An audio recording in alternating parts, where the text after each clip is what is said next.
The secret deal that changed global banking. It didn't happen in public.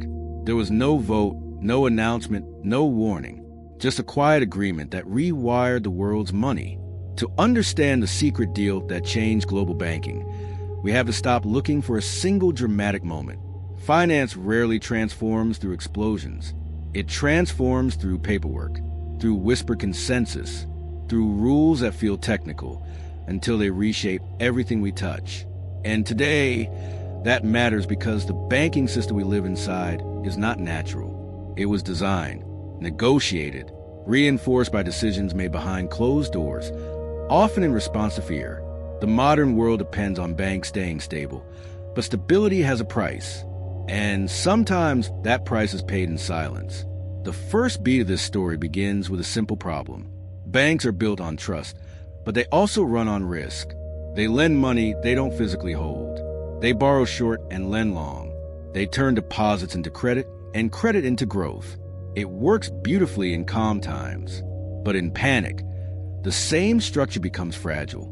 Withdrawals accelerate, liquidity dries up, confidence collapses. So governments and central banks began searching for a solution, not a perfect solution, a survivable one. The second beat arrives when global banking becomes truly interconnected.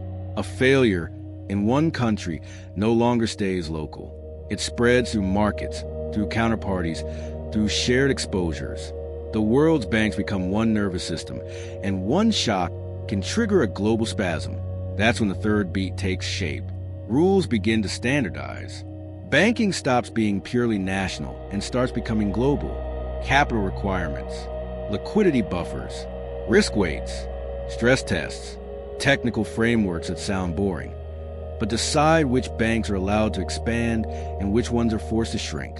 And somewhere inside that standardization, the secret deal forms. Not a conspiracy, a compromise, a quiet agreement between powerful institutions that the system must be protected, even if the public never understands how. The deal isn't written on one page. It's spread across meetings, frameworks, and regulations, but the result is the same. Global banking becomes a shared architecture. And once banking becomes shared architecture, the rules become more important than the nations, because whoever shapes the rules shapes the flow of money itself. And that's where this story starts to turn, because the secret deal wasn't about creating profit. It was about preventing collapse. London sits close to the heart of this story because it has always been a meeting point between national power and global finance. Banks from every corner of the world operate through its networks. Regulators watch it closely. Institutions rely on it quietly. And when global banking needed new rules, London was one of the places where those rules could be absorbed, interpreted, and enforced. The deal begins to reveal itself through one central idea. Banking must become predictable, not morally predictable, not socially predictable, financially predictable. That means banks must hold enough capital to survive losses, enough liquidity to survive stress, enough structure that panic doesn't instantly become collapse. So the world's financial authorities move toward the same direction, even if they use different language. And that movement created a new kind of global agreement, a shared definition of safety. The second beat of this reveal is where the trade-off becomes clear. Safety reduces freedom. If a bank must hold more capital, it can lend less aggressively. If it must keep more liquidity, it can take fewer risks. If it must prove stability under stress, it becomes less flexible. The deal forces discipline into the system, but it also slows the machine. And in a world addicted to growth, slowing the machine feels like punishment. So the compromise forms. Banks are allowed to keep expanding, but only if they can prove resilience. They can keep operating globally, but only if they accept the same architecture of regulation.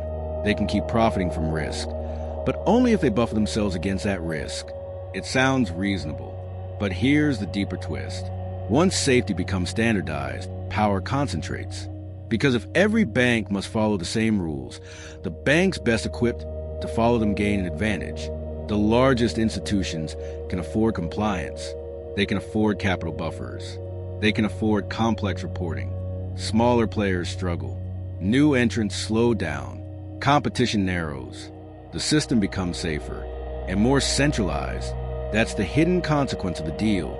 The third beat is where the emotional tension rises. In a crisis, the public expects banks to be punished, to be held accountable, to be humbled. But the secret deal does something else. It protects the system first. It prioritizes stability over justice. It ensures a machine survives, even if the people inside it change faces. Because the world cannot afford banking collapse.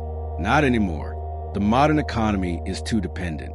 Salaries, mortgages, pensions, trade, everything relies on banks functioning. So the deal becomes a silent rule of the age. Banks must be saved, even when they fail.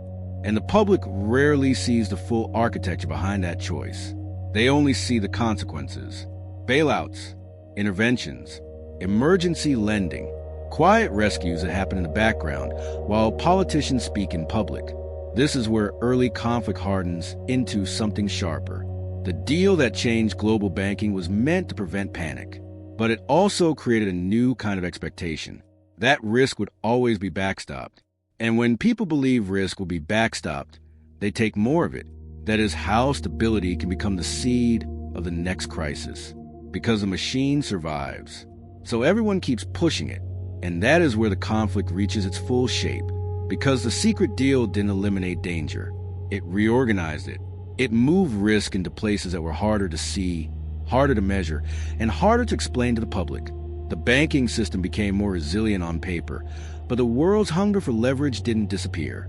It simply adapted. When rules tighten, innovation finds gaps. Banks learned to shift exposure off balance sheets. Markets learned to build new instruments. Risk learned to wear new names. And London, as one of the world's most sophisticated financial ecosystems, became a place where these adaptations could thrive, not always through wrongdoing, through necessity, because the global economy demanded credit, and the system needed to deliver it without breaking the rules.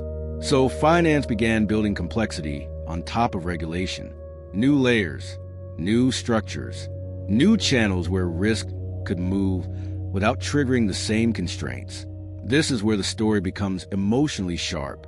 The deal was meant to protect ordinary people from financial collapse, but it also protected the machinery that made collapse possible. It created a world where the system is always rescued, but the consequences are always distributed downward. When markets rise, gains concentrate. When markets fall, pain spreads. And the public is left with the feeling that finance is rigged, even if the architecture claims neutrality. Because neutrality is not the same as fairness. The City of London plays a key role here because it sits between regulation and global capital. It hosts institutions that must obey strict rules, while also facilitating flows that can slip into the shadows. It is both a controlled environment and a gateway, a place where finance can be disciplined and creative at the same time. That duality is powerful and dangerous because the more sophisticated the system becomes, the harder it is to hold anyone accountable. A crisis doesn't come from one decision. It comes from 1,000 small incentives aligned in the same direction, 1,000 actors chasing returns, trusting that the architecture will protect them. And that trust changes behavior. It encourages speed. It encourages leverage. It encourages belief that risk can be engineered away. But risk is not eliminated. It is only delayed. The build-up toward the peak happens when you realize what the deal truly created. A world where banking is too central to fail. A world where regulators are too afraid to let the system collapse. A world where stability is maintained by constant intervention. And intervention becomes normal. The machine no longer runs freely. It runs with invisible hands always nearby, ready to catch it if it stumbles. That might sound reassuring, but it creates a deeper fragility. Because if everyone believes the system will always be caught, the system becomes heavier. More debt, more exposure, more dependency, until one day, the weight becomes too much, and a terrifying question appears. What happens when the hands that catch the system are no longer strong enough? That is the edge of the emotional peak. The secret deal changed global banking by making collapse less likely in the short term, but it may have made the next collapse bigger, because the machine never truly slows. It only learns to hide its speed. That's the climax. The secret deal didn't end the age of banking crises. It made them survivable. And in doing so, it changed the psychology of risk forever. Global banking became a system with guardrails, capital buffers, liquidity requirements, emergency backstops. The architecture grew stronger, more standardized, more disciplined. And London, sitting at the center of global finance, became one of the places where that discipline could function at scale. But the deeper truth is this: when you build a world where the system is always protected, you create a world where the system is always tempted, because the fear of failure is one of the few forces that keeps risk in check. Remove that fear and risk becomes bold. It becomes creative. It becomes relentless. So the resolution is not simple optimism. It's awareness. The deal that changed global banking was a response to a world that could no longer tolerate collapse. It was a compromise between growth and safety, between freedom and stability. It kept the machine alive, and for many people, that mattered more than anything else. But it also created a new era, an era where banking power concentrates, where regulation shapes winners and losers, where risk migrates into shadows instead of disappearing. And today, we are still living inside that deal. Every time a bank is too important to fail, the deal is active. Every time emergency liquidity appears overnight, the deal is active. Every time markets panic and then recover, the deal is active. What happened behind closed doors isn't just a policy choice. It's the blueprint of modern stability.